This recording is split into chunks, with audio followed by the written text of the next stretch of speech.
ብዙ ጊዜ ለብቻው የሚሆን ሰው ስናይ የተሳሳተ አመለካከት አለን። ለብቻው ሲሆን በቃ የብቸኝነት ስሜት የሚሰማው ምናምን ነገር ይመስለናል። ግን እሱ ግን ከእውነት በጣም የራቀ ነገር ነው። ለብቻው መሆን የሚችል ሰው በጣም መደነቁላ ያለበት ይመስለኛል፣ በእኔ አመለካከት ማለት ነው። ምክንያቱም አንድ ነገር እዚህ ጋር መለየት ያለብን ለብቻ መሆንና የብቸኝነት ስሜት በጣም የተራራቁ ነገሮች ናቸው።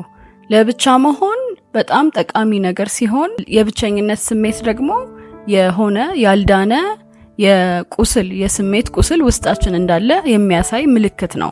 ብዙዎቻችን ለብቻችን ለትንሽ ደቂቃ እንኳን መቀመጥ አንችልም። በዚህ ዘመን ደግሞ ጭራሽ የባሰ ይመስለኛል ይሄ ፕሮብሌም። ምክንያቱም ለብቻችን እንኳን ብንሆን ብዙ ዲስትራክት የሚያደርጉ ነገሮች አሉ። ስልክ አለ፣ ቴሌቪዥን አለ፣ ብዙ ነገሮች አሉና ለብቻ መሆን እሱ አይደለም። ለብቻችን መሆን አለመቻል ከራሳችን ጋር ብዙ ችግሮች እንዳሉ ያሳያል። ከራሳችን ጋር የሆነ አለመስማማት እንዳለ ያሳያል። እና ለብቻችን ስንሆን ደግሞ የሆነ የሚደብረን ወይ የሚጨንቀን ወይ የሆነ ዲስትራክሽን የምንፈልግ ምናምን ከሆነ እሱ በቃ ትልቅ ምልክቱ ነው። እና ደግሞ ኦቨርኦል የብቸኝነት ስሜት ደግሞ የሚሰማን ነገር አለ ህይወታችን ውስጥ አይደለ? ከሰዎች መሃል ሆነን በሰዎች ተከበን የብቸኝነት ስሜት ይሰማናል። የብቸኝነት ስሜት የሚሰማን ከራሳችን ጋር መሆን ስለማንችል ነው። ስለዚህ ይሄ ደግሞ ከራሳችን ጋር መራራቅን ያሳያል። ለብቻ መሆን አለመቻል ደግሞ በአካል ብቻ አይደለም፣ በስሜትም ለብቻ ለመሆን መቻል የሚለውን ያሳያል። በስሜት ለብቻ ለመሆን መቻል ማለት ኢሞሽናል የሆነ በስሜት የሆነ አይነት ከሰው ጋር ግንኙነት እንፈልጋለን፣ ወይ ሪሌሽንሺፕ፣ ወይ የምናዋራው ሰው አጠገባችን እንኳን ባይሆን በቃ ኢሞሽናሊ ሰፖርት የሚያደርገን ከጎናችን የሚሆን ሰው ከፈለግን እሱም ለብቻ መሆን አለመቻልን ያሳያል። እና ያንን ስሜት ለማጥፋት የምንገባባቸው ምንም አይነት ግንኙነቶች የሚሆኑ or anything else የምንጠቀመው ይሄን ስሜት አያጠፋልንም። ምንም መፍትሄ አይሆኑም፣ ዘላቂ የሆነ መፍትሄ የላቸውም። የብቸኝነትን ስሜት ለማጥፋት ያለን አማራጭ ወይም መፍትሄ ራሱ ለብቻችን መሆን ነው። ለብቻችን ስንሆን ነው ይሄ ስሜት የሚጠፋው እንጂ ከሌሎች ሰዎች ስንፈልገው አናገኘውም። ያንን ስሜት ሰዎች ሊያጠፉልን አይችሉም። ምክንያቱም የተፈጠረው ሲጀመር እኛ ከራሳችን እየሸሸን ስለሆነ ነው። ይሄ ዲል ማድረግ ያልፈለግነው ውስጣችን ያለ ነገር አለና ከሱ እየሸሸን ስለሆነ ነው ለብቻችን መሆን የማንችለው። እና ያ ስሜት ራሱ የመጣው ከራሳችን በመሸሻችን ነው እንጂ ሌሎች ሰዎች ስለሌሉ ከጎናችን አይደለም። ስለዚህ እሱን ለመቅረፍ መጀመሪያ ከራሳችን ጋር መሆን ነው ያለብን። ያ የብቸኝነት ስሜት የመጣው ራሳችንን ስለሸሸን ነው እንጂ ሌሎች ሰዎች ስለሸሹን አይደለም። ለብቻችን የምንሆንበት ሁኔታ ላይ ስንሆን እስቲ ራሳችንን እንመልከተው። ለምሳሌ የሆነ ነገር እየጠበቅን ይሆናል፣ ወይ የሆነ ቦታ እየሄድን ይሆናል።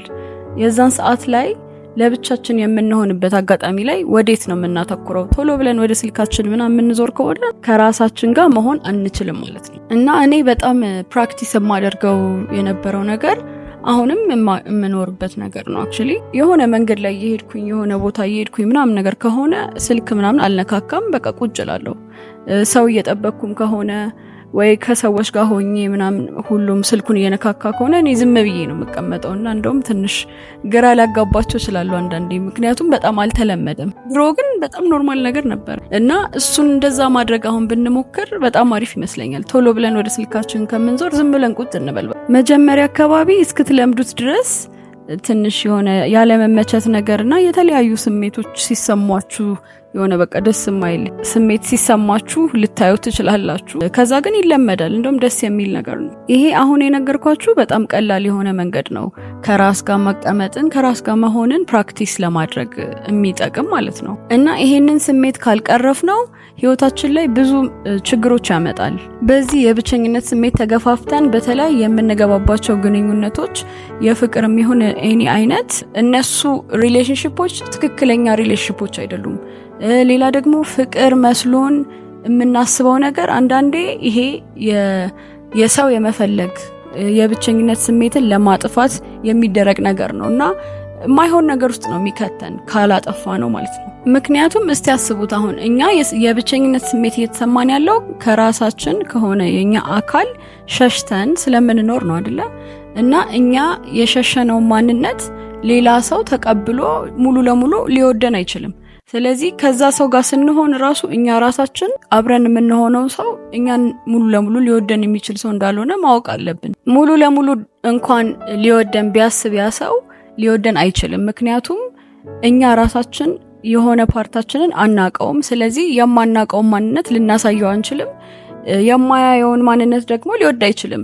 ስለዚህ በቃ ምንም ፖይንት የለውም። እና ደግሞ ከራሳችን እየሸሸን ስለሆነ የብቸኝነት ስሜት ተሰምቶን ስለሆነ ያንን ቀዳዳ እንዲሸፍንልን ስለሆነ ከሌላ ሰው ጋር የሆነ ግንኙነት የጀመርነው ሌሎች ሰዎች ደግሞ የኛ ከራሳችን ጋር ያለን ግንኙነት ነጸብራቅ ስለሆኑ ወደ ህይወታችን የምናመጣው ሰው እኛ የገፋነውን ማንነት እኛ አብረን መቀመጥ ያልቻልነው ማንነት አጉልቶ የሚያወጣ እንድናየው ማለት ነው። ላይፍ እንደዛ ስለሆነ የሚሰራው እንድናየው ያንን ማንነት አጉልቶ የሚያወጣ ሰው ነው የሚሆነው። ወይ ደግሞ እኛ ራሳችንን እየተውን ስለሆነ ያለነው ወደዛ ሰው ይሄድነው ትተን ስለሆነ ያንን ነገር ያንጸባርቅልናል ማለት ነው እሱ። ስለዚህ ወይ ይተወናል የሆነ ሰዓት ላይ ትቶን ይሄዳል ማለት ነው። ስለዚህ ያ ሰው ደግሞ ህይወታችን ላይ መጥቶ ከዛ በኋላ የሆነ ነገር አድርጎ ትቶን ቢሄድ በቃ እንደዚህ ተጎድቼ ምናምን ልንል ነው ማለት ነው። ስለዚህ ከዛ ሁላ መጀመሪያ ከራስ ጋር ጥሩ ግንኙነት መስርቶ ለብቻ በመሆን ከዛ በኋላ ከሌሎች ሰዎች ጋር ያለውን ግንኙነት መመስረት የተሻለ ይመስለኛል። ግን ይሄን የብቸኝነት ስሜትን በቃ ሙሉ ለሙሉ ለማጥፋት እና ፈንቅሎ ለማውጣት ሌላ ነገር ፕራክቲስ የምታደርጉት ነገር አለ። እሱ ደግሞ ለብቻችሁ ለ3 ቀን መቀመጥ የማይችል ሰው አለ። በጣም ከባድ ነገር ነው። 3 እንኳን ባትችሉ 1 ቀን እንኳን ብትሞክሩ ትልቅ ለውጥ ታዩበታላችሁ። ራሳችሁን በጣም ነው የምትረዱት ማለት ነው። ይሄ ለ3 ቀን ግን ስንቀመጥ ለ1 ቀን የሚሆን ለ3 ቀን ስልክ መጠቀም፣ ቲቪ ማየት፣ መጽሐፍ እንኳን ማንበብ በቃ አይቻልም። ዝም ብሎ መቀመጥ ነው። ያው ከሰዎች ጋር መነጋገር መሆን አብሮ መሆን ምናምን አይቻልም። በቃ ለብቻችን ዝም ብለን መቀመጥ ነው እና ብዙ ነገሮች ከውስጣችን እየወጡ ሲመጡ እንዲያየናቸው እንመጣለን። መደበር ሊሆን ይችላል፣ አንኮምፎርታብል የሚሆን በቃ ብዙ አይነት ነገር ስለራሳችን እየተረዳን እንመጣለን እና ከሱ ነው እየሸሸን እንደሆነ የምናየው ማለት ነው። ከነዚህ ስሜቶች እየሸሸን ነው። እነዚህ ስሜቶች ደግሞ የኛ አካል ናቸው። እኛ ማንነታችን ውስጥ የተቀረጹ ነገሮች ስለሆኑ በመሸሽ ምንም ለውጥ አይመጣም። ግን በመሸሻችን ምክንያት ይሄ የብቸኝነት ስሜት የሚለው ነገር ውስጣችን አለ ማለት ነው እና ለብቻ መሆንና የብቸኝነት ስሜት በጣም የተራራቁ ነገሮች ናቸው ማለት ነው። ለብቻ መሆን አክቹሊ መፍትሄው ሲሆን ብቸኝነት ስሜት ደግሞ ጭራሽ ለብቻችን ባለመሆናችን ምክንያት ከራሳችን ጋር ግንኙነት ባለመፍጠራችን ምክንያት የተፈጠረ ችግር ነው ማለት ነው። ስለዚህ ለብቻችን መሆን ብዙ ጥቅሞች አሉት። ምክንያቱም ራሳችንን እንድናዳምጥ ያደርገናል። ለብቻችን ስንሆን ራሳችንን ስናዳምጥ ደግሞ ማከም ያለብንና ማዳን ያለብንን ነገር እናውቃለን፣ ማን እንደሆንን እናውቃለን ማለት ነው። ራሳችንን ስናቅና ራሳችንን መሆን ስንችል ሙሉ ለሙሉ ከሌሎች ጋርም ጤነኛ የሆነ ጥሩ ግንኙነት እንመሰርታለን። ስለዚህ ራሳችንን ለማወቅ መጀመሪያ ከራሳችን ጋር መሆን ለብቻችን መሆን መቻል አለብን ማለት ነው።